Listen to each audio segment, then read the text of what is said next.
in order to be in the room.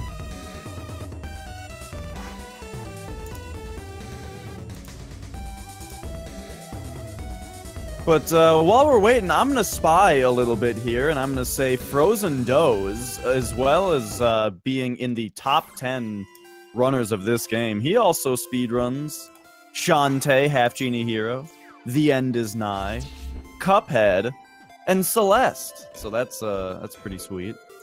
Do we have 2 Miyogi players? Oh my gosh, this is so confusing right off the bat. Alright, so both players have chosen to use a New Game Plus item that makes you look like a character named Miyogi, so I guess it's not that confusing because none of you know who V is, so it's okay. It's just gonna be confusing when we fight Miyogi. But alright, so this is Wings of V. If any of you have ever heard of a game called I Wanna Be the Boshi, this game was made by the same person. It was made by one guy, Solgren, who did the artwork, programming, and design of it. The soundtrack, however, was composed by Ashton Morris. And as you can see, it's an action platformer, but it's super, super brutally difficult, as you would expect from the person who made Boshi. And right now, well, we met Ruby right away. Ruby can make boys do whatever she wants, and that kind of went sour. And now the floating keep has been ruined by demons, and so we gotta go stop the demons! So right away we'll see our first damage boost here. Hooah! So we gotta talk about how the jumping works in this game. In this game, you do not, when you press the jump button, the game doesn't ask whether you're grounded. The game asks if you have jumped since the last time you touched the ground. Which means that you are able to drop yourself off of a ledge and still jump. Which immediately creates like a whole interesting way of platforming that is unique to this game. But then on top, which means that you can do a damage boost where when an enemy damages you, they kind of pop you up into the air about a foot. You know, a foot in game relativity, assuming that V is about human height. And because of the way that the jumping works, you can then jump off of that slightly raised position and do a little damage boost and get to spots just a little faster than you're supposed to get to them. But now on top of that, we have also now been introduced to the flutter mechanic, which is kind of like a double jump, but it's not actually a second jump. The flutter is a much slower and smaller boost of vertical speed, which is more useful for kind of moving horizontally through certain obstacles. So now a lot of the platforming becomes, do I jump and then flutter, or do I flutter and then jump?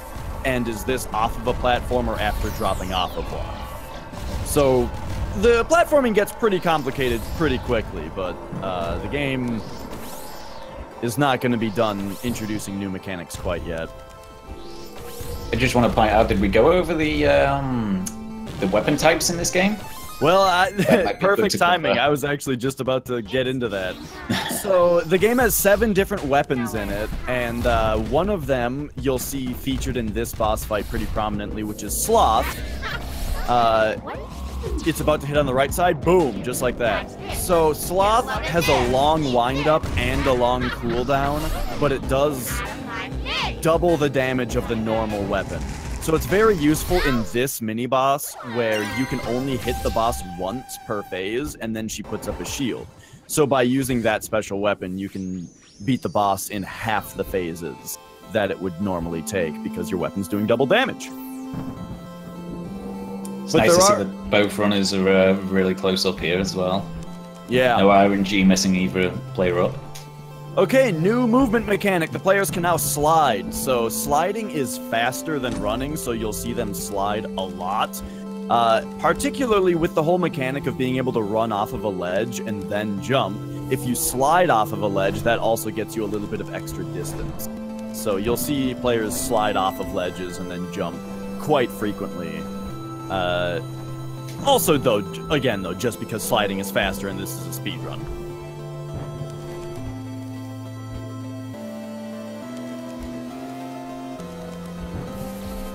Alright, so yeah, as far as other weapons go, the one weapon that you'll probably see most often is called Greed. That's the one that the player on the right, boom, Giga, just used.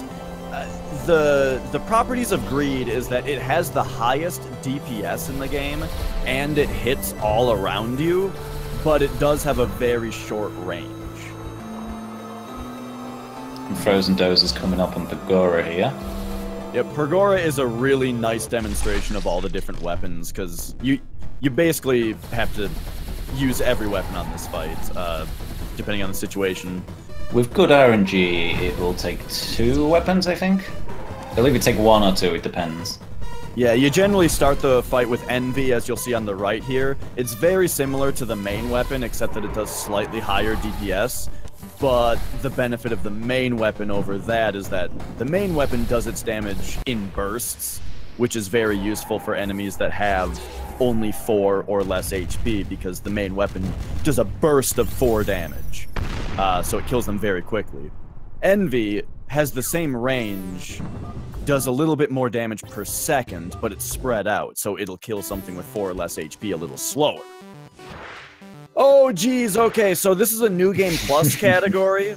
The New Game Plus category comes into play here again, because if the game has this interesting property where I mentioned where it replenishes your jumps upon touching the floor. And right here we see the only checkpoint in the game that is in mid-air, which means that if you load another save file where you have double jump, and then you go back to this save file, since you're not on the ground, the game doesn't restore your jumps to this save file, so you have double jump, which allows you to, with good timing, immediately jump over the trigger in the environment that starts that section of the game, and thus skip it. So basically, a whole dumb section full of a bunch of RNG that nobody likes in a speedrun was just skipped. I just want to point out that Frozendoze managed to get the better falling skip, where we keep Ruby on our back, which maintains the floating ability from the falling skip, whereas Giga just completely jumped out of the falling area and doesn't get to keep the Ruby backpack, so he doesn't get the small advantage that Frozen does. Yeah, the difference there is just, I mentioned that you have to jump over the trigger that starts that sequence. The way that you get the Ruby backpack is by going into the trigger just long enough to get Ruby, but not long enough to get locked into it. Alright, so, Frozen is fighting Electram now. He is the second real boss in the game. Third if you count Miyogi 1, but I don't know. I kind of say that's a mini boss. Yeah. So here we see once again that once the bosses get to 40% health, they kind of go into an enrage mode. Electram is a little different though. Pergora just kind of screams at you and then all of his attacks become more ferocious. Electram goes into an invincible state and then does this super long attack that we're now seeing on the right side, where you can't damage him during this fight and you just have to avoid all of his attacks. So one thing that you noticed that Frozendoze just completed was he didn't actually take any of the checkpoints on the way to Electram, which for a new player is insanity. But what it means is that after fighting Electram, you have to backtrack back to town. So if you don't take any of the checkpoints and then fight Electram without dying, you can just hit the respawn key and get transported all the way back to that last checkpoint and avoid some backtracking. It's kind of like Axiom Verge if you're, if anyone's familiar with that speedrun. I suppose that's a good time to bring up the fact that yes, there's a key that if you press, you just die. That's a very important part of this game. Alright, so now we are on to Veil 2, which is called, because it's still the terrestrial Veil, but it's yes. It's after the Electram fight and kind of moving up to the next boss, so Veil. Oh, we're about to see a really sweet damage boost on the left side. So this is another damage boost that Frozen actually missed it. He didn't land, so yeah. That's where the problem was for that one. So that's the second major damage boost in this game. That saves about, what, 40 seconds, you'd say? Maybe a little more. It's a good chunk of time. Yeah, it saves, I want to say, over half of the Veil 2 area of the game. And then we have this very dangerous windmill here, but if you have enough health, you can just tank it. Alright, shoutouts to Frozendoze for this next skip that we're probably about to see. Okay, so there's a demon thing that's throwing rocks on the right side of the screen, but if you're outside of the cave, the rocks don't pay attention to whether they hit a wall. So you wait for the orc to throw a rock, go out of the cave, and time it so that when you go back in, the rock will be on the other side of the wall, at which point it will hit you, allowing you to damage boost up to that path up on top, which is meant for backtracking. Oh. Okay, so now we're on the Amethyst fight. So Amethyst fights you with all the different elements, and basically each different phase of the fight, she just picks an element and then attacks you with that one. Each element, or each phase, you're allowed to do 16 damage to her, at which point she raises up a shield, and you can no longer damage her until the next phase. Which means as long as you see a shield around Amethyst, the player is doing as much damage as they could possibly be doing at that time. However, her health isn't actually, her total hit points is not a multiple of 16, which means that you are allowed to miss a few points of damage and not have to do an entire extra phase. It's kind of like frame rules in Super Mario Bros, where you can miss a few frames, but not actually lose frames at the end of the level. If anyone's familiar with Super Mario Bros speedruns. So I can't remember if you've said it or not, but after being in Electron, we did manage to pick up the Orbs of Purity. I totally missed it. Alright, so yeah, now they can shoot orbs. I mean, they've been able to shoot orbs for a little while now. So yeah, they have a ranged attack now. You can shoot about 4 orbs at once. But so the player character has a few little orbs floating above their heads, which represents basically how much ammo they have, and it just regenerates. So Frozen is now entering the Sinister Grotto, which is a underwater area where the mechanics that we'll be seeing a lot here are switches that control lasers. So there are lasers that kill you instantly if they touch you, and you can temporarily disable them by shooting the switches that have little lightning bolts on them. Frozen going for a little tank skip there, but actually got hit a couple too many times. Luckily, he did take the safety save, though. So it's not too big of a problem for him. Giga, unfortunately, having a lot of trouble with Veil too, though. This is putting behind quite a bit. Yeah, so Giga is currently in what we call the Troll Cave, because it's just a pretty nasty sequence in the game that Frozen was able to skip with that damage boost weird rock wall thing I was talking about. Giga elected to just do the Troll Cave, so good that we got to see both ways.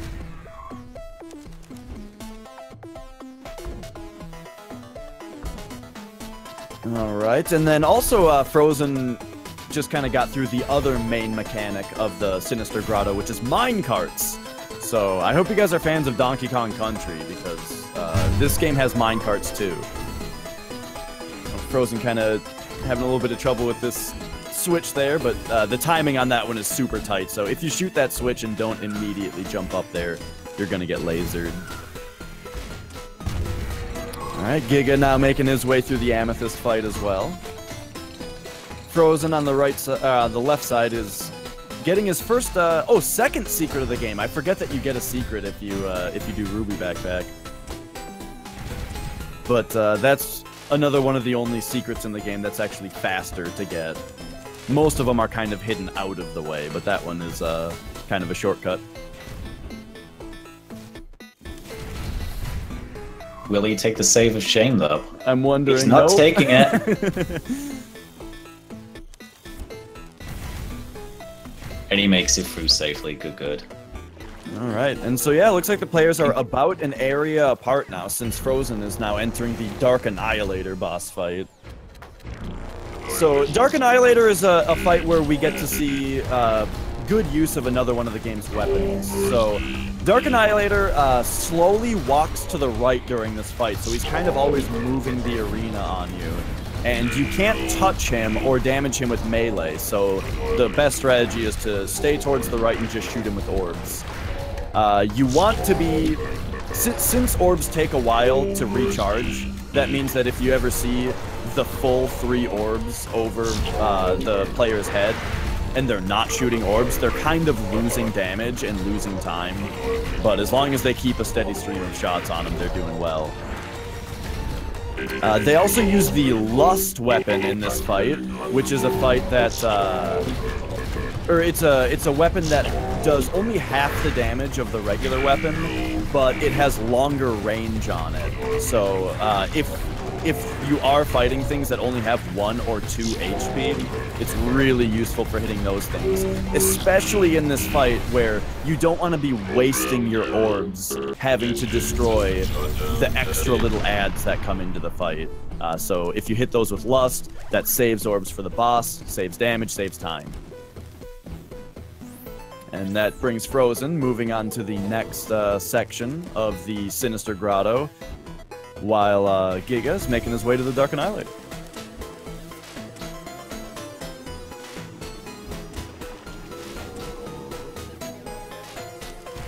Frozen taking another safety save. I didn't think he would be taking that one during the race. But he isn't taking that safety save. That one, I mean, personally, I would actually take the first one, or I would take the second one over the first one, but that's just... Yeah, I would do the same. I have a big fear of this current checkpoint that Frozen's on right now. So now they kind of mix together those 2 mechanics of minecarts and switches, where you have to actually use the switches to take down the lasers to protect the minecart so that it can take you through the spikes. This game has a lot of just absolutely incredible level design, and the ways that the mechanics build on each other are really, really interesting. You may also notice some of the checkpoints are yellow and some are like a reddish pinkish color. The reason is that only if you were to be playing on hard mode, only the red ones are demon mode and the yellow ones are for mortal. I'm actually not sure about that. Sorry, I kind of phased out for a second there. What color checkpoint is hard mode only? The red ones. The red ones are the demon mode ones. Okay. Yellow is mortal, and the purple ones that we won't really see are the easy mode, angel mode. There we go. Okay. So if you want to imagine this game on hard mode, just imagine that all the enemies have a little bit more health, have more attacks, and only the red checkpoints exist. The yellow ones aren't there. Don't forget they all enrage at a earlier part as well. Oh, the bosses, yeah. Okay, so now Frozen is on Terravine. This is a great boss. So this boss has a mixture of, like, I don't know, 8 different attacks that he does or so. I think it's 6. Okay. Unless you're counting the big laser. So after so many attacks, he does this big, giant face laser that will one-shot you if it hits you. And the only way to interrupt it, besides straight up killing him in that time, is by hitting him with one of those mine carts that's on the left side. Which basically means if you aren't able to do enough damage to this boss to where he gets that move 4 times, you're dead. That was a really lovely kill by Fro. I got really confused on Giga's side because his water isn't blue. I think that's a graphic setting. Yeah. He's just, I don't know what kind of setting. But yeah, it's the same with his, the mines. They're just grey as opposed to blue. Mm-hmm. Oh yeah, and if you're wondering about how the water affects gameplay, it's basically like Mega Man. Frozendoze heading on to the Underworld. Yeah, the Underworld is one of the most rockin' tracks of the game. When I first started listening to this game's soundtrack, this track really caught my attention. Alright, so now we see the portals return from the first chapter of the game. We didn't even really talk about it. The game's got portals where they spawn enemies, and when you kill enemies, the portal's health goes down. And there's kind of a trick to the first one, but it went by too quickly. I just want to mention these skeletons, they act really weirdly, but after playing for so long, you'll learn to manipulate them. Yeah, they're kind of my least favorite enemy in the game.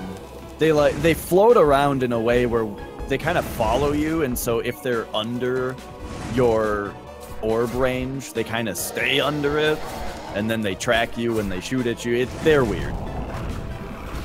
It's one of those things that's hard to explain, but once you play it, you'll understand. Yeah, I can't even come up with an analogy of like another video game that it's like.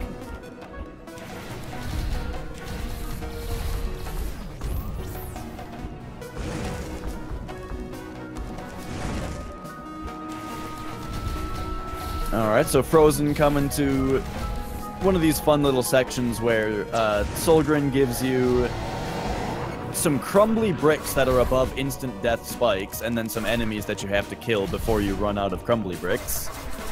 Whilst Giga just enters Terravine. It might be worth noting that some of these sections will have a little eyeball, which you can see on the left side on Frozen stream, that will show you what's to come. So it's not completely blind. You will have some form of idea of what's coming next. Yeah, for first-time players, that's super, super useful. Sometimes it's a little intimidating, though. You hit the eyeball and it scrolls past the section, and you're just like, I gotta do what? Frozendoze is on Grotto right now. Grotto has 4 attacks on his horizontal sides, I think 5 on the vertical. I'm not too sure. The only main attack to focus on is the rock attack, which if you knock, well, you can knock the rocks back at him. Each rock, I can't remember how much damage each rock does, but it's significantly more than what your orbs can do. So the more rocks, the better the kill. Yeah, it's possible. It's fine. You go. The tricky thing about the rocks is that they spawn somewhat above you, which means you want to be far away from this boss so that you can dodge his attacks, but you want to be close to him so that if he throws rocks at you, they are not all the way off the screen and you actually have room to shoot them back at him. So it's really tricky just to position yourself on this boss. Frozen killing Krederak and Giga killing Terravine were like a whole section difference between the two of them now. Yeah, that's about how they were last section as well, though. So that means Giga didn't really lose any ground on that section.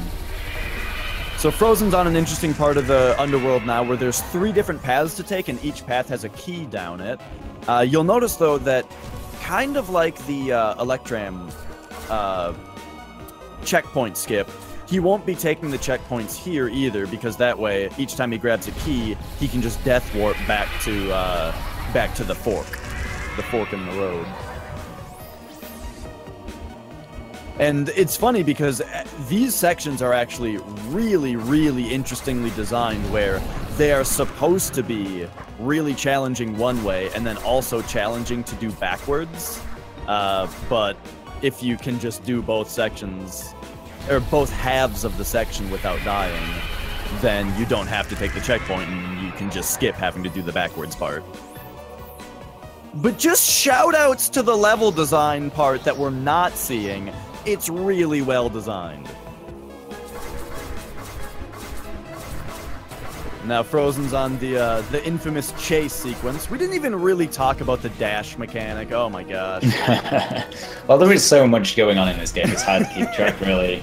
We didn't even finish explaining all the weapons. Oh yeah. There's different weapons. They do different stuff. They're useful at different times.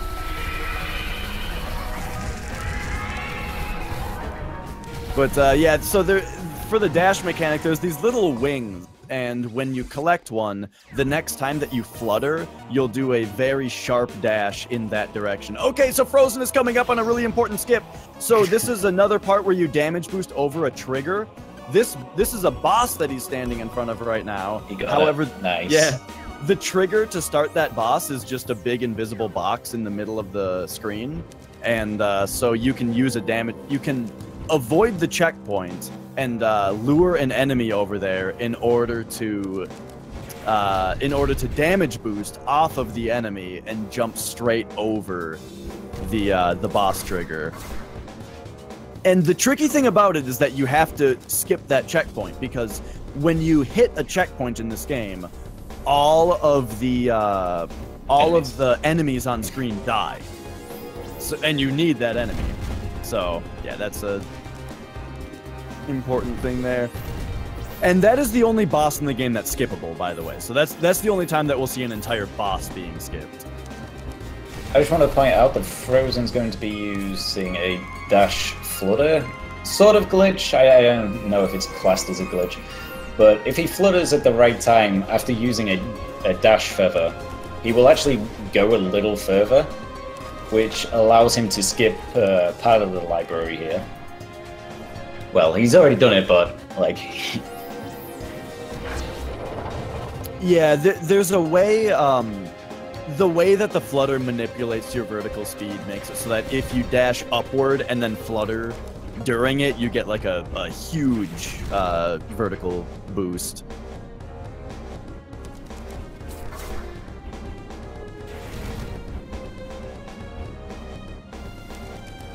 Alright, Giga is now working on Craterack, and... and he beats him. Nice. Yeah. Well, it's thrown... struggles with the elevator. That's right. This is known to be the most difficult auto scroller of the game, where you just slowly go up this elevator while all sorts of hell rains down upon you.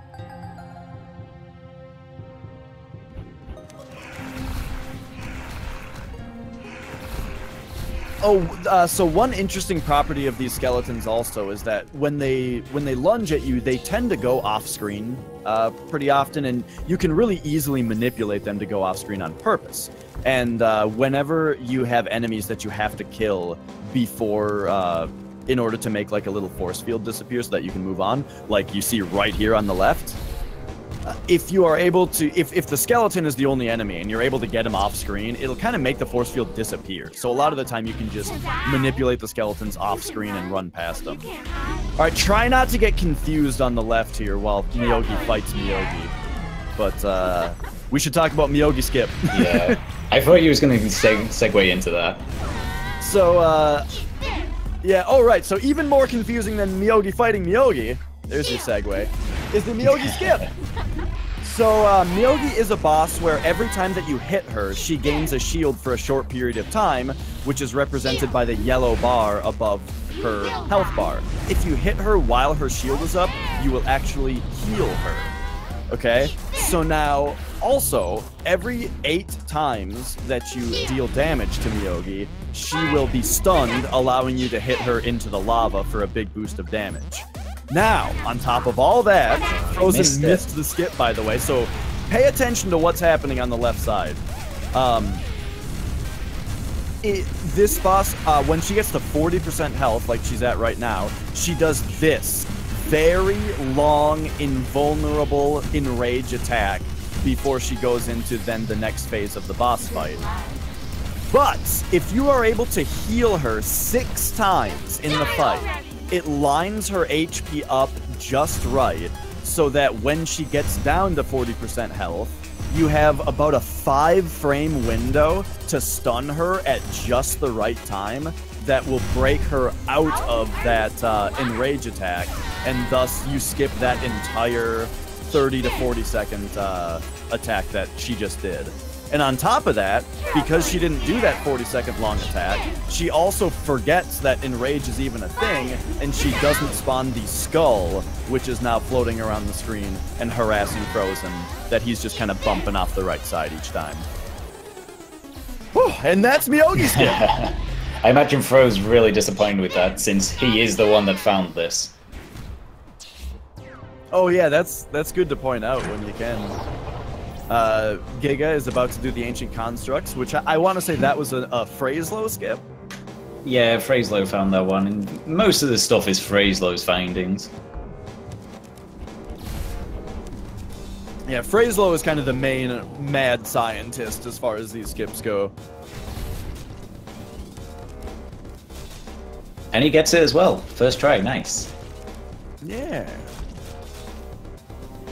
I was having a lot of trouble with that skip, but shoutouts to Shark for telling me like exactly the inputs that he does, and now I can't say I'm going to get it every time, but I've gotten it every time since. Yeah, it's weird. I used to get it every time, and then I went through a weird phase where I just could not get it at all, and now I'm back to a phase where I can get it. Frozen inputting the code wrong. Oh, that's interesting. Does he have Lust equipped by accident or something? No, he's just firing the orbs wrong. There we go. So that's the only, like, kind of... I wouldn't really call it a logic puzzle, but that's like a straight-up puzzle that's in the game. And it's the only one of those. I mean, you can call a... Whoa! He gets the Augur skip. Yeah, very nice. It's not technically a skip, but it's Augurs. Yeah, it saves the cycle, basically, in order to navigate through those orbs there, which kill you in one hit if they hit you. Also, this part of the game is kind of weird, where the music stops until you die once. So we'll get a little bit of awkward silence here until Frozen either resets or dies. Oh, gets to the next boss. Yeah, I was gonna say, or... Ooh, he's taking the safe strat on this little part. So he's in the chambers now. The chambers' big mechanic is that they have these switches that when you hit, it alternates the spike patterns. Oh, there, Frozen just turned the music back on. That's good. This is probably my favorite. Yeah, this is one of my favorite tracks in the game also. He's opting to kill the skeletons. I thought he was going to drag them all, but he decided not to. Yeah, if they hit you at the right time and interrupt your jumps and kill you here, it can be just super brutal. Okay, so here's a suiciding centaur. These centaurs jump to your last grounded position, which in that case was a crumbly block that crumbled, and so the centaur just suicides. Do you want to talk about Twin Orcs quick kill? I mean, I can do. Should I wait for him to get to the Twin Orcs first, or...? No? Yeah, he'll be there in a minute. He's just gonna navigate through, this is one of the most precise jumps in the game, I think. Getting through those spikes. Okay, so the Twin Orcs, you can opt to either fight the Red Orc first or the Blue Orc. We go for the Blue Orc first. I just follow suit. I'm not sure if it's like particularly quicker or if it's to do with the cycle. You're gonna say that he's gonna hang off the edge, which is rather scary. And oh, he decided to kill himself? Yeah, I'll just add that this quick kill makes the boss look really easy, but this quick kill is insanely hard to pull off. Yeah, wow, poor Giga. There's a lot going on in this fight as far as hitting the right buttons at the right time. Trying to make sure you don't take enough damage, since we have to tank in order to go over to the other side to deal damage to the other Orc. Because if both Orcs die at the same time, if one Orc dies first, then she will regenerate 3 bars of health. So you have to kill both of the Orcs at the same time. Also, the Orcs' name, if you can't guess, are Maxie and Macy.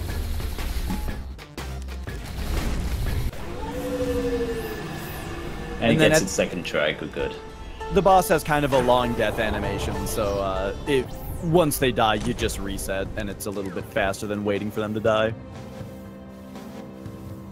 So that boss, by the way, is one of the coolest, most well-designed bosses in the game. But the quick kill kind of makes a mockery of it. But once again, it is just insanely hard to do even that quick kill. I mean, it's a fun way to kill the boss doing the quick kill. It's fun to do. It's just a fun boss in general, doing it a quick way or the slow way. Yeah. So Frozen is now in the Path of Decay, which features my favorite track in the soundtrack. And one of the big mechanics here is there's these kind of pulsing hearts that have so many pieces on them, right? And you have to touch the heart that many times in order to get it to stop powering the force field or barrier that it's powering. So this one you have to touch 4 times, and because there's crumbly bricks around, it's kind of... So one thing I was going to say earlier when I said that that was the only puzzle in the game, in the chambers, is that there's, like, that room is basically a puzzle. A lot of this game's platforming are basically puzzles. I just feel like the thing in the chambers is a little different. Yeah, it's more of a puzzle than anything else. You actually have to think about it for a long time. Some of these, whatever they are, ball puzzles, they can take a little bit of time, but they're fairly easy to solve. Giga decided not to go for the enrage skip on M2 on the right side. Yeah, I guess it's worth noting that we mentioned that going for the skip requires you to purposely heal the boss 6 times, which means that if you fail it, it's slower than if you didn't go for it. So there is risk involved in attempting it.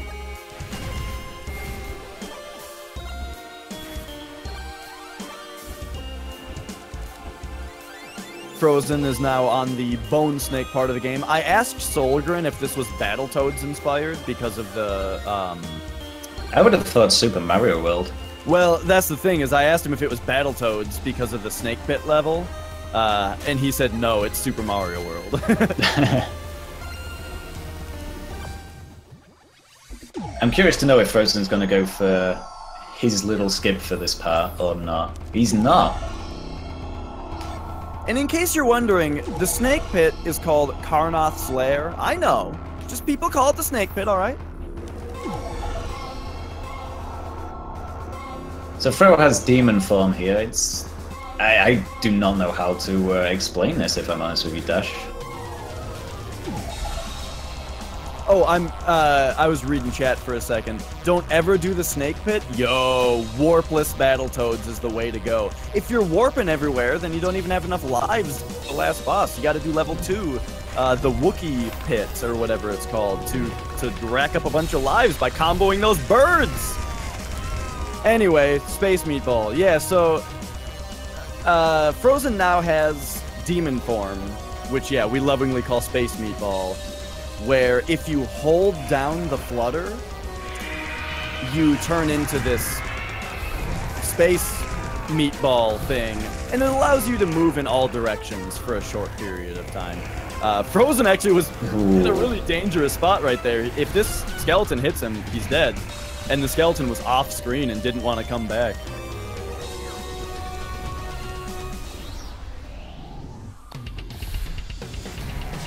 Alright, so this is Ezreal. The deal with Ezreal is that you can basically only do 4 damage to her at a time. She's got this blue shield that gets bigger every time that you hit her, but slowly goes down. If you do too much damage to her, though, if the blue shield gets too big, it turns red, and then she becomes invulnerable until it goes down.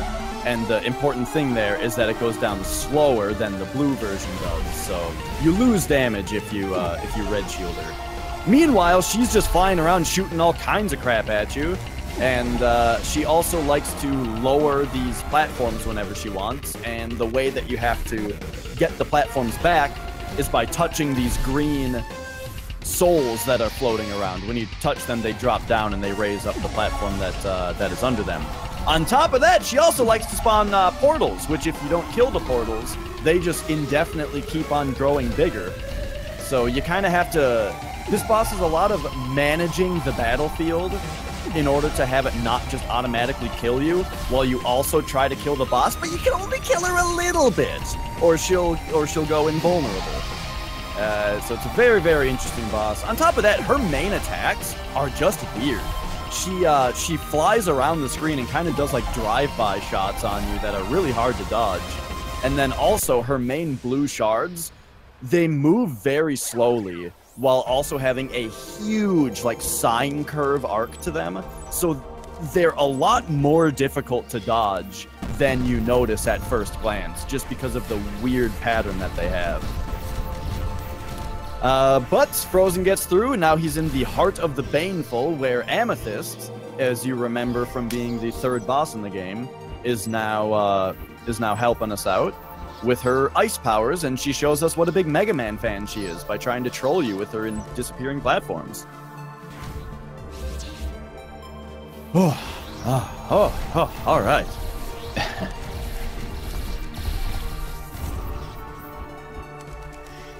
Let's see the shark tooth. Frozen takes a little bit slowly. I imagine everyone's going to take that slowly. It's really not worth that risk.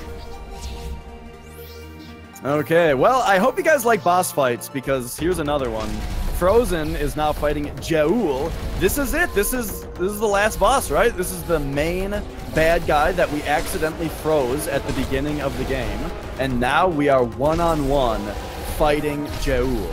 As you can see, you can't really do a ton of damage to him. He has a lot of health, but he spawns these spikes on the ground, and you're able to break them and throw them back at him.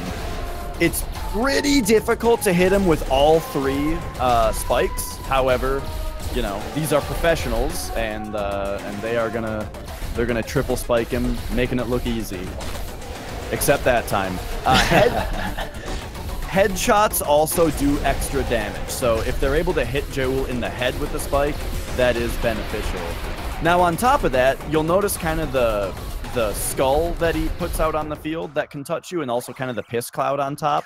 That fills up the yellow meter, and as the meter fills up, the boss becomes faster and does more damage to you. And he's dead! However, a cutscene was skipped, and something nefarious probably happened during that cutscene. I'm not really sure what's going to happen. If you look over on the right side, you will see Giga doing the Twin Orcs the slow way. Yep. The very, very fun dance-like way to do the fight, where it's all about footwork. Basically, each orc jumps to your grounded position, which means that you have to manage where the orcs are jumping all the time, while also dodging their attacks. So you have to dodge their attacks in a way that also puts you on the ground where you want the orc to go next. And it's a lot of trial and error at first, but once you get it rocking, it's like a beautiful dance. Okay, so Frozen is now fighting Supreme Jaul. Just kidding, Jaul wasn't the last boss. This is his final form, his true form. And this boss really has too many mechanics to even explain by the time Frozen kills him. But, basically, I mean, just dodge his attacks and hit him. But there's so much going on in this fight. The boss theme is absolutely wonderful for this fight as well. So yeah, in this fight you have all three of the supporting characters in the game helping you out, and they all kind of assist you in the fight in different ways. Be that dropping health orbs, which are not there to heal you from damage, they are there to heal you from the poison that is constantly damaging you during this fight. Ira is there to save you from his one-hit kill scream attack, because this boss can kill you in one hit by just screaming in your face. And then Amethyst is there to occasionally trap him in an ice trap that allows you to just get a large amount of damage in. And Frozen does it! I want to just point out, he was very close to his PB on this run. Yeah, that was an excellent run. I think that was about 10 seconds slower than his PB. And I want to, yeah, also that J2 fight was excellent. Like, he does a very good J2. It's very difficult to get a good fight on him. Yeah, he has tanked a lot of hits, and wow. Yeah, Frozen's one of the 4 people that I would say can do a very good J2 fight. It's incredibly difficult. Because when fighting him with the orbs, they have a kind of like a pulse effect, where they'll do a little bit of damage over time, but you can't spam all of them at the same time or you'll be losing damage. So you have to kind of space the orbs out, but you've got to space them out just enough to the point where there's enough damage. The orbs get the pulse effect off, but you don't lose any damage in between because you're not shooting any.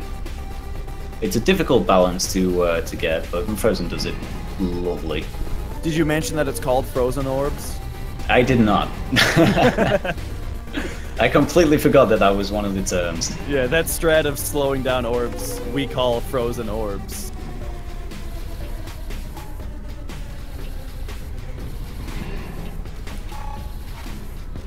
Alright, so Giga is doing, I was gonna say doing very well on the Orcs this time, but then he kind of took a bunch of damage just before I said it, but okay, there we go. He makes it through the Orcs. Beautiful fight. Oh, and yeah, so Frozen says 10 seconds off PB. It is so difficult to compete with that kind of time in a race. Somebody who can just bust out such a beautiful run like that out of nowhere. So yeah, 43 minutes is an excellent time for the game. Excellent time for a race. Oh my gosh.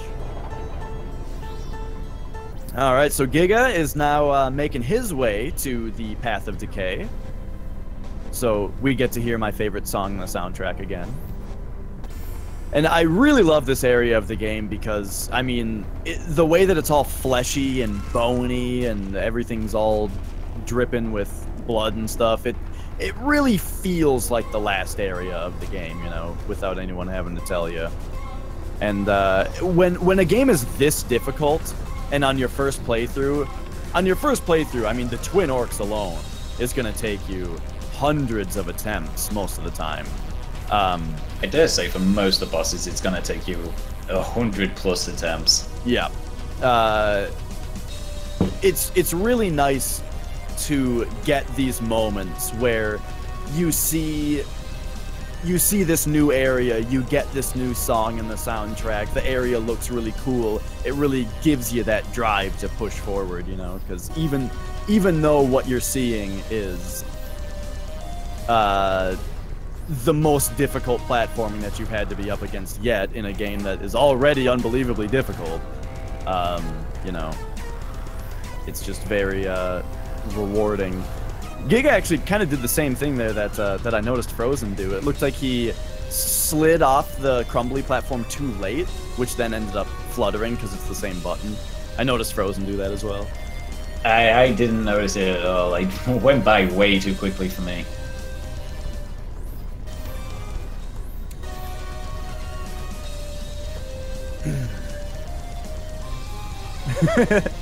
Oh yeah, that's a funny point that Frozen was 10 seconds off PB and he failed the number puzzle a couple times.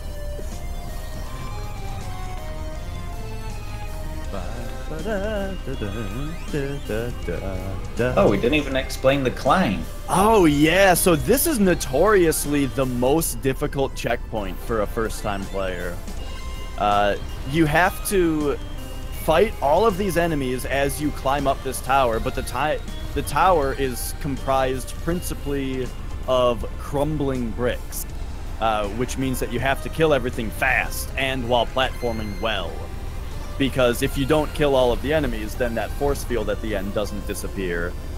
And yeah, it's just very, very difficult to manage climbing up this whole tower, killing all the enemies in enough time to not crumble the bricks. Also, you'll notice it's just a single crumbly right there to get you started on the tower, which means if you kill a few of the dudes and then fall, you can't get back up because it was only a single crumbly that gets you on the tower in the first place. So, just another example of just incredible game design that, or level design that this game has just all over. And the bone snakes. We were talking about Battletoads in Mario World last time, but I do want to point out this time that the second bone snake is one of my favorite design checkpoints in the game, just because of how you have to approach it. You know, funny enough, on my first playthrough, I honestly didn't think the way that you're supposed to do it was actually how you're supposed to do it. I actually looked up a guide in order to do that one specific part.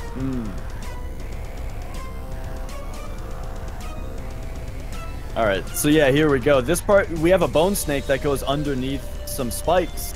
But yeah, the way that you approach it is to immediately run off of the bone snake, go under so that you can land, and then have enough time to hit the heart twice, and then get back on it, ride it back over to the left side of the spikes, but then immediately get back off of it to get over to the other side of the spikes to land on it once again. It's just, oh man. It's like a circus act every time. So Space Meatball is also interesting because I should point out the first time that I played through this game, I played through it on a controller, except this part I like physically could not do with the D-pad. It just was not working. And I had to learn the keyboard controls just to do this part with WASD as my movement. Because it was just so much more precise for 8-directional movement.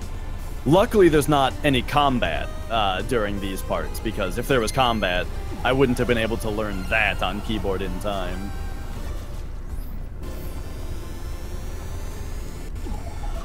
Squall, Chad is calling you to explain. It's calling me? Explain what?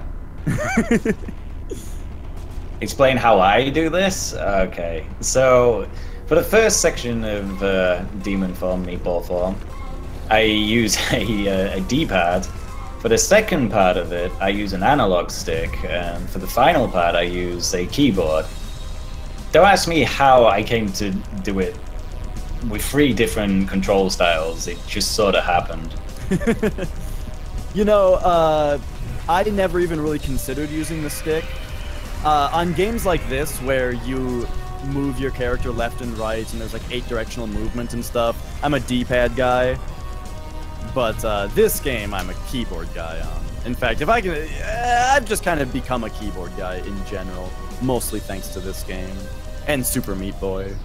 Nah, I cannot stand playing a platformer with a keyboard. It just does not sit well with me for some reason. Oh, you know what it actually is? It was The Binding of Isaac. I played that game for like 2,000 hours on a keyboard, and that game taught me that WASD moves your character and arrow keys control your actions. So that's why I also play this game with WASD and use the arrow keys for actions instead of the default.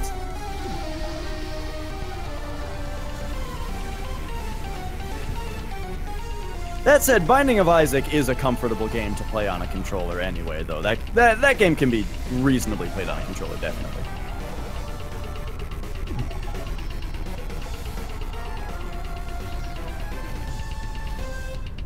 Alright, so Giga is on Ezreal. You know, this, I used to think this was the most difficult boss. And it certainly is still maybe the boss that I'm the most afraid of. But at one time I just accidentally flawlessed her, just beating her without getting hit. And ever since then, it kind of gave me a new outlook. Like, it's not so bad, is it? But it's still just a real ball buster. I feel like the main problem with this fight is whenever she decides to just fly right past you and decide to throw an attack at you at the same time. There's not really too much you can do when that happens. Yeah, the old drive-by. I think I mentioned that the first time, that she likes to do that. That is a brutal death. She was at only 10% health there. Or 5%? I can't remember how many chunks the health bar is in. Yeah, it's 10%. I think it's 10 every bar. However, if Frozen had done this, we would have been able to explain a lot more. That's true. So, one thing you'll notice is every once in a while, the red... I didn't talk about the red shards. Those come around you kind of in all directions except one. And the timing that they close in is when you press the attack button. So the best way to deal with them generally is to go into your demon form and then move toward the gap and hit the attack button. That'll get them to close in such a way where they don't hit you. But that's a big issue to do when this boss, you can only do damage to her so fast. So when she's open for damage and you're like, okay, time for me to do my 4 damage that she's gonna let me do, and she shards you, it's a big pain. I also want to point out, we only used the demon form for like, what, 4 pages of this game? Like 4 areas? I have never heard someone refer to a screen as a page. There we go. I forgot what the word was, okay. The pages now. Just live with it. Boards, worlds. And then, so one subtly tricky thing about this fight that on a first-time playthrough it will kill you 100 times is just remembering how many times you have jumped and whether you've demon formed yet. Because when you have to jump to attack her, and you have to be jumping around a lot during this fight to dodge attacks, to hit souls, to deal damage to the boss. But then also, sometimes she decides to just surprise drop the platform from under you, and you need to improvise to get to another platform. And so, it can be really easy to double jump in order to hit some souls or something. Then she shards you, so you use demon form to dodge that shard attack, and then you realize that you're above a pit with no platforms over it, and you've already used all your jumps and you're dead. Like, it happens all the time if you're not careful. You'll probably notice most of the time when the shards occur, the player will deliberately stand on a platform and then demon form off of the platform without jumping. That way they can dodge the shards and then have 2 jumps available as they come out of it, which right there was just useful for dodging those blue shards.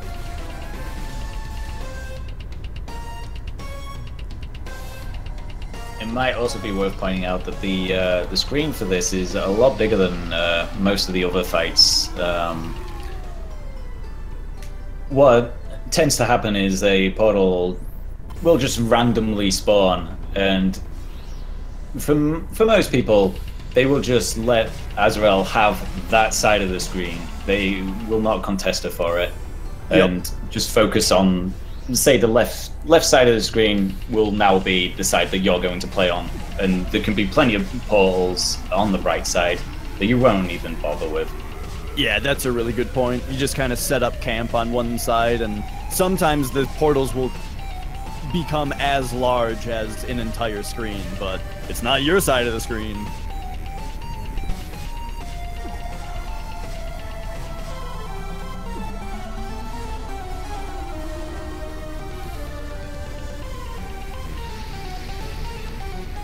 And yeah, Ezreal still is just, I do still think one of the most difficult bosses in the game. I mean, this boss can just give you the business as she's doing now. I mean, all the bosses in this game are pretty damn difficult. A lot of them will give you a lot of problems. There will be a lot of chokes too. I imagine a lot of bosses in this. Yeah. I'm surprised that there wasn't a choke at J2. That was a really good fight from Fro. Yeah, you know, on my last run, I died to J2 at 1% health. It happens. That loses about 2.5 minutes. And didn't you PB on that run as well? I did. I PB by like 30 seconds. PB's a PB. I'm pretty sure you've PB twice now in practice, right? Yeah. Yeah, so I finally got my sub 1 hour run.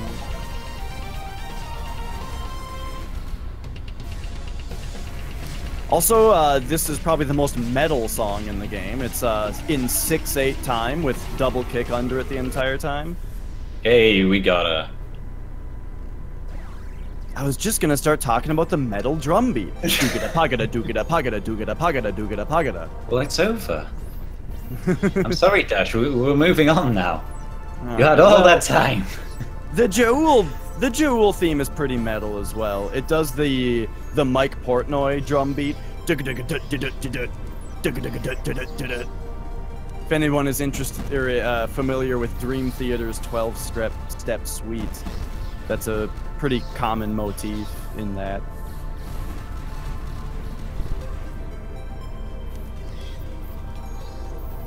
So the old Heart of the Baneful. So I was talking about Mega Man earlier, but what's interesting about these icy platforms is that this is actually the platforms that she made during the attack in the Amethyst boss fight, when she puts flames all over the ground and then she does that platform sequence as an attack. Now she's helping you with it. Well, I mean, you could argue that the ice helps you in the fight as well, since that's how you dodge the attack, but let's just focus on the Heart of the Baneful here. This checkpoint is really difficult for me. I think that this jump that Giga just did... he did not wait for that. Yeah, he went full shark tooth there. And yeah, that jump I choke on so much.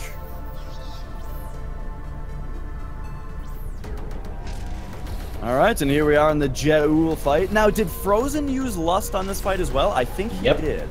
Yeah. So... as far as I'm aware, there's only me and Cake that use Envy for this one. Yeah, it's nuts. So, Lust is a good choice for this fight because the range allows you to kind of safely hit Je'ul in the heart, which does a little bit extra damage, while you deal with all the other stuff that he's throwing at you. Nice groin shot with that spike. I did not even notice that.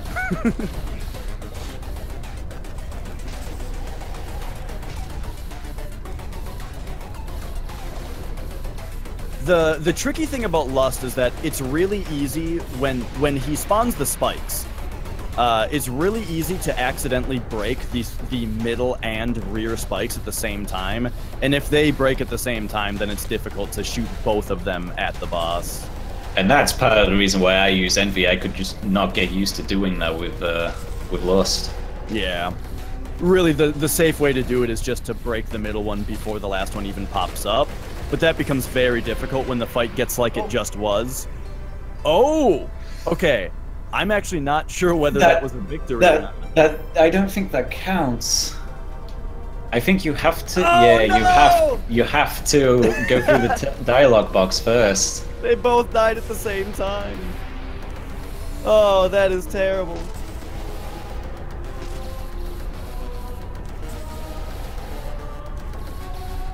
So it might be worth saying that any boss that has a dialogue box or a pickup after the fight, if you die at the same time, it will not count. But if the boss has neither of those, like the twin Orcs, then it's fine to die at the same time as the boss. Yeah, and I want to say most bosses do have something after them. Like, Purgora has the toolbox, Amethyst has dialogue. Purgora doesn't have the toolbox. Terravine has the toolbox. Oh, right. Yeah. Purgora has Ruby, but Ruby... That's right. Ruby flies out in a similar manner to the toolbox. Yeah, I think there's 3 bosses that you can both die at the same time on. Well, you can't... Dark Annihilator and Ancient Constructs, although we don't fight them. Now you can die to the same at the same time as Terravine, just so long as the toolbox lands on your corpse. All right, Giga, now on Supreme Je'ul, the greatest boss fight ever designed in any video game. This boss is just the best. I don't even know how much of this we actually covered. Like, did we cover the red markings on the floor? Did we cover the pentagrams in the background? I missed both of those mechanics. I like really glossed over what the angels do, and but then I completely still missed those things. I mean, Frozen did it so quickly. So yeah, this boss has different attacks that cause him to move. Well, the boss moves, I should say. Sometimes he does attacks that cause him to change positions, like this bite right here made him move to the middle. That's not what I'm talking about. Sometimes he moves like that, and when he moves, he goes to the next spot that has a red mark that's in between platforms. So that means either the left side, the middle, or the right side. Right now he's going to go on the left side. Yep, so he just kind of did a backflip over there, and now there's a marking in the middle, which means the next time that he does one of those movements, he will come up in the middle. So right now, he's going to come up in the middle. And this is a thing that, like, you have to constantly pay attention to in this fight. You need to know when he's going to move and where he's going to move. Because one of the main issues on a first-time playthrough that you'll have with this fight is if he's ever off-screen, he's just going to kill you because you didn't know what's going on. You know, he'll go off-screen, you can't see him, he'll attack you out of nowhere, and it'll just completely throw off your groove. And, you know... Giga does get the quick enrage here. Yeah, that was a really, really good enrage. Oh yeah, and then there's the magic circles in the background also, which if you stand in them for too long, they deal damage to you. So this boss, just like many others, once he gets to 40% health, he enrages, which means both of his attacks are basically doubled. Now when he lasers, he comes back down with it. Oh, okay, so Giga reset early there because he wasn't going to have enough jumps to make it back onto the platform there. The laser is a really tricky dodge where you have to go down, you have to take cover in the middle, generally use a flutter because it suspends you long enough, and then use your double jump to get back up on there. However, that time he double jumped and then J2 lasered him, which kind of interrupted his momentum, and then he didn't have enough momentum to get back onto the platform.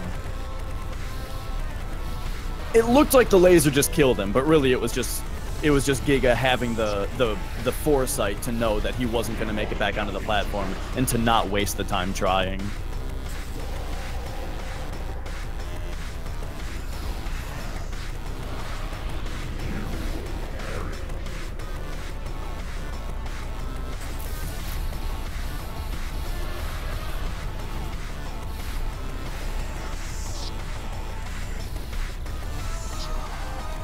The laser is just such a cool thing. I mean, oh, this might be really bad. Okay. Yeah, so that scream, when he goes down and says, "You are nothing to me," that means that you have to, he's going to scream, and that will just kill you. And you have to be inside of Ira's force field, or it's basically a one-hit kill, but you can... It's like a really quick drain on health. Yeah, you can technically get hit by it and not die. However, it does a lot of damage. He dodged the first set there with a slide. I'm actually really impressed with that. Yeah, it'll not quite kill you, but then it will also, though, like, paralyze you, and you'll be in a very bad way for the rest of the fight. That's my favorite J2 attack, though, by the way, when he gets really excited. Yes, he gets really excited and rumbles like a cat shaken in excitement before it pounces, and then he gives you a little kiss. Boop.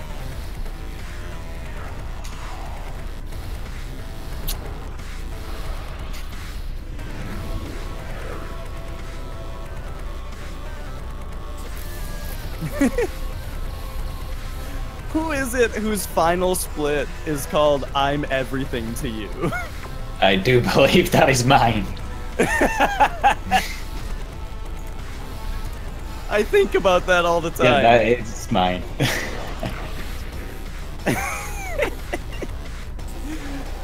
So that's really good RNG. When I'm only saying this again because I want to do the impression again. When J2 goes down and says, "You are nothing to me," he kind of just sits there and rumbles for a while, which, if it happens to be on the spot that Ira is about to make the force field, it kind of gives you a good opportunity to sit there and just slam on him. But that time, Giga was not so lucky, where they were on opposite sides. Did you happen to cover all the enrage stuff that he does? I said it pretty quickly. I can't remember. Basically, his attacks double, where when he lasers, he comes back down with the laser. When he does purple orbs, he shoots 2 sets of purple orbs. There is one that's a little bit more interesting, though, than just that, which is the bite attack, which we'll get into when he does it. Because he will. He'll bite. Very good foresight reading the boss right there from Giga, where he knew that he had time to go grab that health orb. Right here, when he bites, he now summons a worm. And if you don't immediately kill that worm, I mean, you're not automatically dead, but you're gonna be. Yeah, it's very hard to control that worm once it gets free. You have to get rid of it straight away.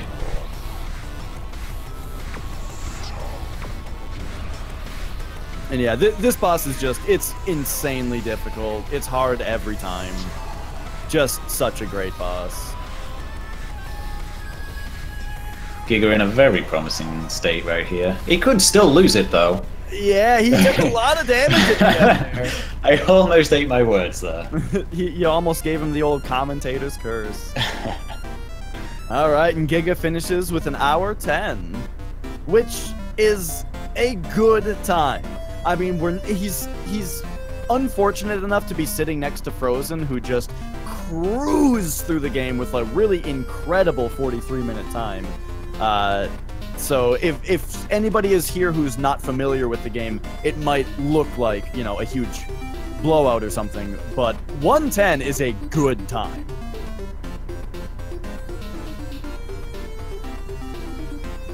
But yes, good game to both runners. I want to point out to anybody that's only just come in as well, Frozen was only 10 seconds behind his PB. So, kind of a bit of a good run for Frofro.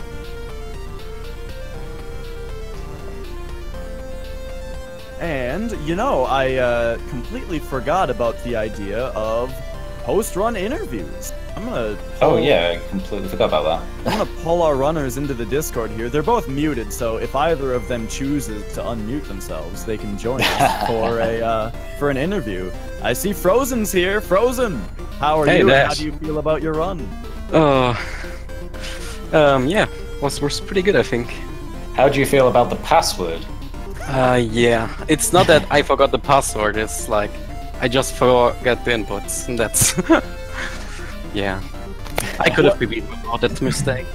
One way that I always screw up the password is I always use Lust to kill the floating demon that's in front of the room, and then I still have Lust equipped in that room, and it ends up screwing up my password sometimes. Oh. But yeah, I'm really happy. I got like many skips beside Migi 2 skip. Yeah, I'm really surprised that you managed to not get that one. Yeah, it's kind of sad. It's my skip and I didn't get that one. Yeah, overall, super good run though. Especially your Supreme Jaul fight was. Yeah, that J2 was really good. Yeah, that was just a prime example of how to masterfully conquer the old J2. Thank you. And Giga, how are you doing? I'm feeling alright. Just Veil 2 went a little rough, and I just kind of tilted more and more from there. I had some sections I was okay with, but I don't know, I got a little upset, and I couldn't come back from it.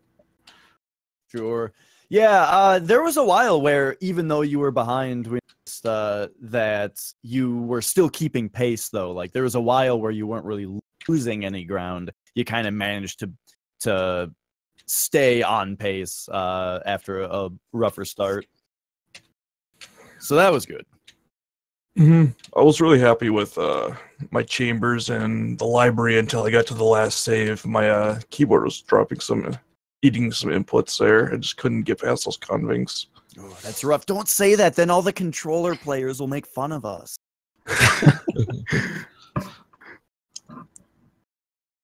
Well, great job to both of you, and for everybody watching, I hope that you guys will join us for future races on this tournament, because this is an absolutely wonderful game, and you know, there's so much to commentate on that there was a lot of things that we had to skip, and so it goes by so quickly.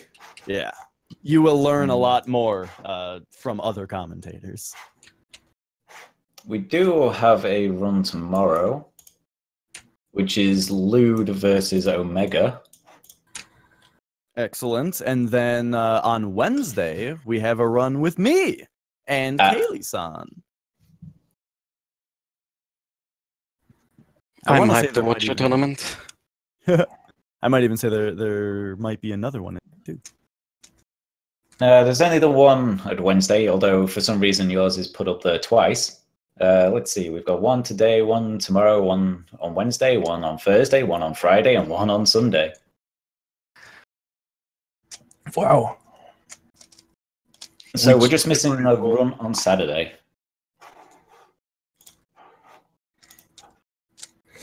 All right. Sounds excellent. Anything else that either of you runners would like to get out there? Thanks, Shark, for telling everyone to message me on Discord and say say you did it, but thank you very much. All right. I- And Okay, remember the to follow the runners.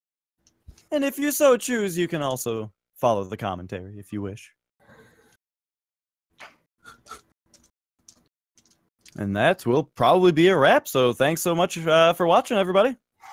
And Squall, thanks for joining me on commentary. That's all right. You did most of the work. I was just here for... I have no idea why. I barely did any of the commentary, but thank you for doing most of it. That's fine. Sometimes I probably need to talk less. Have a good one, everybody. We'll see you around. See ya.